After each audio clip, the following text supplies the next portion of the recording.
পবিত্র রমজান মাস হল শ্রমিক ও নিজের অধীনস্থদের প্রতি সহমর্মিতা ও ভ্রাতৃত্ববোধ প্রকাশের মাস, সদয় হওয়ার মাস।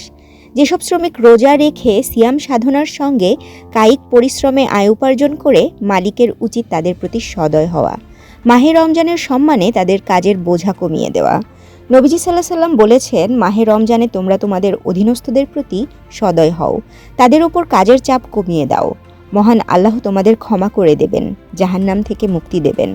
বর্তমানে দেখা যায় অধিকাংশ মালিক ঘাম ঝরানো শ্রমিকের প্রতি সামান্যতম সহানুভূতিও দেখায় না, বরং পুরোটা মাস ঈদের আয়োজনে লাভবান হওয়ার আশায় শ্রমিকদের প্রতি জুলুম করেন।